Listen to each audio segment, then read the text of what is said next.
And I'm currently full-time committed to sharing this information with the world. And I want to share a little bit about my background to highlight why I think that. And I want to tell you about the times when I pivoted unexpectedly to get to where I am today, and hopefully encourage all of you to find your own path on this Bitcoin journey and your life journey. So I was born on the tiny island of Taiwan off the coast of China, and I moved to the US when I was 10. I didn't speak a word of English, not even the ABCs, but as an obedient immigrant child, I worked hard, as all Asian children were told to do. And I studied hard, I got good grades, I went to good schools, and the goal was to land good jobs, good high-paying jobs. That was the ultimate success that I was told I should be going after. My school career was filled with elite names. The high school I attended is now ranked #1 in the US. I went to a top 10 public university before ending up at Yale School of Management for my graduate degree. And throughout my education, I was told, as an immigrant child from Asia, that I had only 5 career choices. I was to go into law, engineering, computer science, business, or medicine. Those were my choices. And it didn't matter if I wasn't interested. My job was to choose one so that I can have life security. Does that sound familiar to any of you? So I did. I was obedient, and I followed that path into investment banking. I ended up working in the financial district in London, and ultimately was going to end up on Wall Street, because I believed that if I made it through the first few years on Wall Street and I reached the vice president position, then I would be set for life. And that's what a lot of us believed. I remember when I was in business school, we had women speakers who came in and spoke to especially the female students, and they talked about how we can balance career and family. And one particular woman stands out in my memory. She was a VP in a big, famous investment bank, and she said, you can have it all. You can hire a nanny for each one of your child. So she had 4 kids, and she had 4 live-in nannies, and that was what I was expecting to do. And my path seemed set. But then things changed when I got married and had my first baby. The original intent was I was going to stay home after having the baby just for a short time, and then I was going to go back to work. And I had a nanny lined up, and I was going to basically hand over my baby to be raised by her. But I was holding my daughter, and it made me realize for the first time that I wanted to be the one raising her. I didn't want a stranger taking care of her. I wanted to be the one who was imparting and experiencing life lessons and experiences with her. So, talked to my husband, and despite the fact that I had $100,000 in student loan from my graduate degree, I decided to stay home. And our family became a single income household. And that was when I had my first pivot from social expectations. My head and my family told me I should go back to work. And it was logical. I had studied really hard to get to where I was, and that was the right path. But my gut told me, my heart told me that I should stay home with my baby. So for the first time in my life, I pivoted from the expected path. When I made that decision, I met a lot of resistance from both sides of our families. They thought I was crazy to give up a fancy degree and high-paying job and stay home. But it felt right, and it was what I wanted to do, so I did. The second time I pivoted from social expectations was when we chose to homeschool our kids. I have 4 kids, over sending them to public or private schools. As I mentioned, growing up, I studied really hard and I went to elite schools. That was my badge of honor. And it was logical to send my kids down the same path to make sure they're successful. But again, in my head, I knew, I should say in my heart, I knew I wanted to do it differently. And again, both sides of our families and all of our friends thought I was crazy. And it felt really lonely, with a lot of people questioning my judgment and sanity. Fast forward for about 18 years, my husband started hearing about Bitcoin and suggested we learn about it for our kids' sake. Initially, I had zero interest. I don't have a computer background, and I couldn't understand how zeros and ones could be money. But he kept saying, for the sake of our kids, we should understand this new technology and we need to learn so we can teach it to them. And he kept sending me podcasts and articles until he finally, kind of out of desperation, over a 2-year period, laid out the blockchain in physical form, because I'm the type of person who needs to learn with my hands touching stuff. And he created a physical board game, put it on the table, and showed me how the blockchain worked. And that was when it finally clicked. And I told him I would read 1 book for him on Bitcoin. So I did. And that led me down another significant shift in my trajectory. It was my 3rd major pivot in my life. Learning about Bitcoin opened my eyes to what has always been really mysterious and confusing. Even when I was at Yale and studying for my MBA, I just felt like things never quite made sense. My professors would talk about all these theories about macroeconomics and how the world worked, and doing fancy number crunching and financial engineering, all that stuff. And I just, like, something just didn't feel right. Again, it's like that gut feeling of, I know what you're saying to me and I can hear you intellectually, but in my heart, something was not right. And I thought it was me for the longest time. Like, okay, maybe I'm just not as smart as I think. Maybe other people just have studied harder. What's wrong with me? But it wasn't until I entered the Bitcoin space and started looking at economics from an Austrian point of view rather than the Keynesian point of view that everything fell into place and started making sense.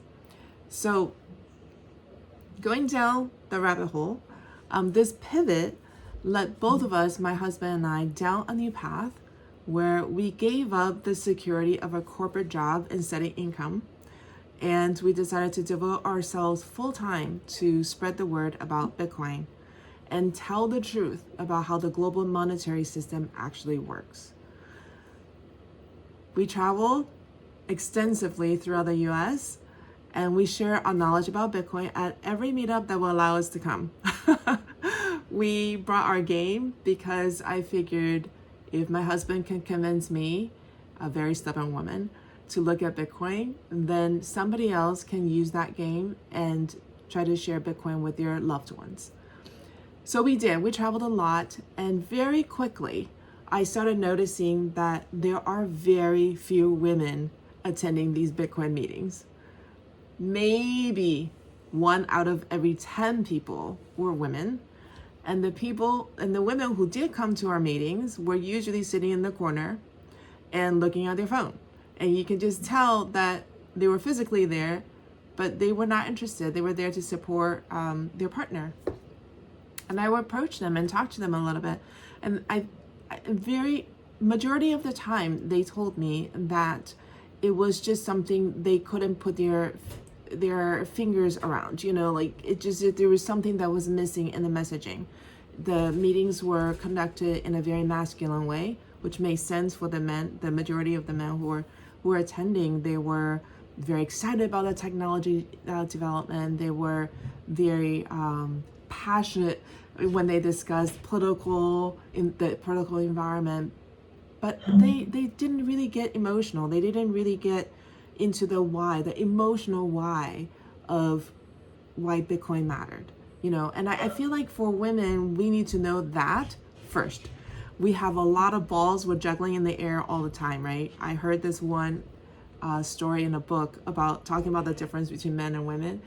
And it was nighttime and the couple had just turned off their TV and they were getting ready to go to bed. The man got up from the couch and went to bed.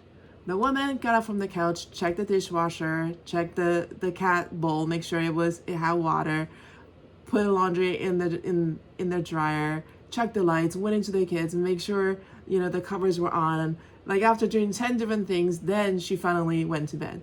All the time, we're caretakers. We got balls in the air, right? So it's not to say that one is better than the other. It's just to highlight that we're just different. We think differently. So from this experience, I pivoted once again.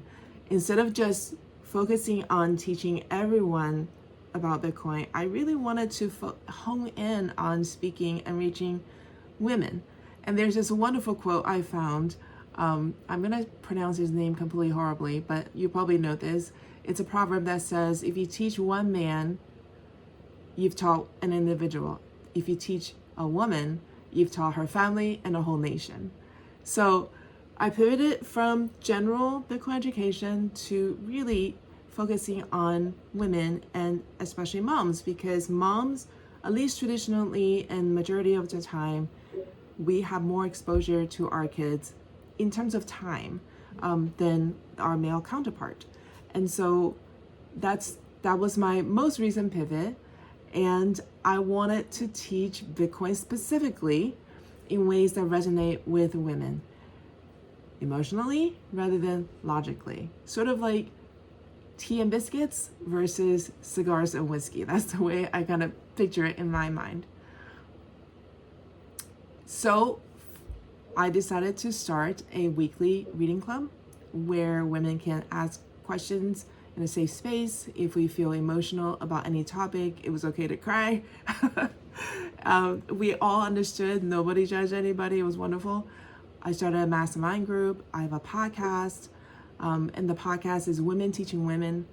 And everything is designed to create a safe space where women can openly talk about Bitcoin in ways that matter to them, just comfortably, just like hanging out with a girlfriend. I think of it as sharing ideas in the living room, in the coffee shop. So we as women need to feel free to feel emotions. We need to know how something will impact the people we love the most, and we need to know why we care. So far in my life, I have pivoted in unexpected ways. The first time was when I decided to stay home with my baby instead of pursuing my career. And that gave me the beginning of my willingness to listen to my heart instead of my head. The second pivot was when I chose homeschooling, and that gave me 20 years of experience in education. The third pivot, diving into Bitcoin, that gave me an understanding of how money works. And the fourth one, most recent one, is focusing on teaching women money literacy. And it gave me the permission to speak as a woman speaks and celebrate the female voice. For you all sitting in this audience, graduating from this program will be the first of many pivots you will make in your life. Entering the Bitcoin space is exciting, but it's also really frustrating, I have found, because you're going to see things that other people don't see. There will be many people, well-intentioned people, even in the Bitcoin space, who will be all too willing to tell you what the right thing to do is for you. You will also see things in life, truth about the corruption that's caused by corrupt money that others don't see. So you're going to be facing a lot of information, a lot of pressure from society and people and just tradition to conform, to accept the norm. And that's a lot of noise for you to sift through, to sort through. My encouragement to you is to, of course, listen with an open mind. That's why you're all here. Understand that Bitcoin is a tool. It is just a tool among many in the life's toolkit. As you gather more information, as you gather more data, as you navigate through life, I encourage you, don't be afraid to pivot from your intended and planned path. You never know where this wild ride is going to take you. Honestly, never in my wildest dreams would I expect to be speaking in front of you beautiful ladies and men in Ghana today. Yet here I am, through many gut-led pivots. So I want to encourage you again, always trust your gut feeling, even if it means taking different paths from those around you. And it's going to be, your path is going to be different from the woman sitting to your right and to your left. And that's okay, because we all have different roles to play, and we all have unique gifts that we can bring into not only the Bitcoin ecosystem, but to the world in general. So I encourage you to do that. Listen, of course, with your heart. And I encourage you to believe in yourself and to trust in yourself. And it can lead you toward happiness and fulfillment in really unexpected ways. So congratulations again on starting this new journey.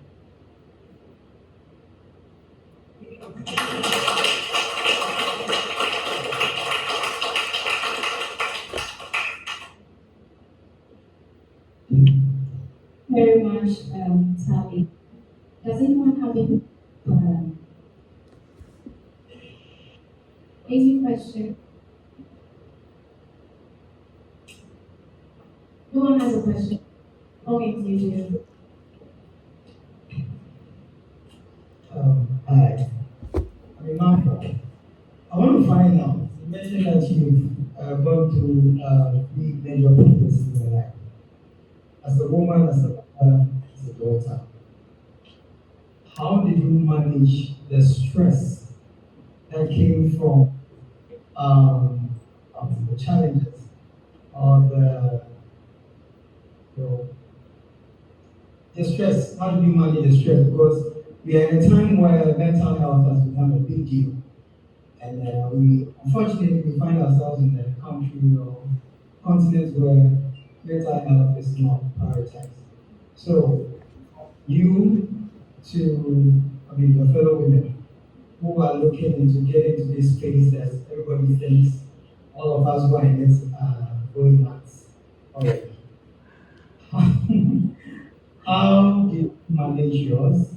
And then you said a lot, but if you can throw more light on some of the strategies that any of us can employ to manage our stress or future stress comes with listening. I think this will be. Thank you. Okay, so I think that the mic was going in and out, but I think your question is, how do I manage the stress of other people thinking I'm crazy for believing what I believe or following my path? Is that correct? Yes. Yeah? Okay. That's such a great question. Okay, I'm gonna sound really cheesy, but I'll tell you what I did. I started meditating. That sounds really simple, and honestly, I thought I didn't understand how powerful it can be to turn my attention inward, because my whole life, as I was saying, growing up, it was all about pleasing other people and meeting other people's expectations. And it wasn't until I turned my attention inward in quietness that I started to be able to hear my own voice. And depending on your religious beliefs, we all have a physical body, we have a soul, and our soul knows more than our intellect. So I think of our intellect as part of the body, but the soul is, the heart and the gut. And so just taking quiet moments to turn inward, and you don't even have to think, you just have to be quiet, because the voice will surface. It's kind of like if you have a cork, that's bopping on the water, it'll stay floating until you push it down. But if you let go of your hand, it'll just naturally float back up and pop to the surface again. So when you get quiet, that's what you're looking for. And there's nobody who can tell you that your conviction is right except yourself. that is the most convincing voice. That's the most convincing sound, I believe, because in the end, happiness is an individual experience. You know, other people can tell you how you should be happy, but you're the only one who knows. So meditation is what I've done. And then, of course, finding people who at least have shared values, like what you guys are doing right now, gathering with others. That's so powerful. And when I was going through homeschooling, and it was really lonely, because when you homeschool, it's a 24/7 work. It never ends. You're the mom, you're the nurse, you're the driver, you're the teacher, you're the principal, you're the guidance counselor, you're just everything. You're on all the time. And it was really lonely. And it's like a lot of the pain cannot really be fully expressed with words, you know. But when I walk into a room full of other homeschoolers, I don't have to say anything. I already know they understand. And sometimes that's all I need. I don't need anybody to solve my problem for me. I just need to know that somebody else understands what I'm going through. So gathering, so meditation, having quiet time to listen to your own gut voice, gathering with like-minded people. And then I think we just all have to be okay with other people not agreeing with us. And that's really, really hard. But you just have to keep telling yourself that you trust yourself, because the voice in your gut knows better than the other people and even the voice in your head. So those are my suggestions. I hope that was helpful.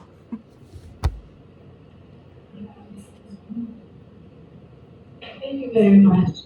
Mr. Moses, has it answered your question? Sir, does the answer? Is it? Yes. It's okay. Thank you very much. And anyone else with a question? Okay, if there are no other questions, can we give it once more, give it up once more to time? Thank you. Thank you so much, time. You're welcome. Thank you. And so we will move to the next session, which is our panel discussion. That will be the next meeting, and then we close. So we have three people here. We have Moses and Roman. He's a software engineer.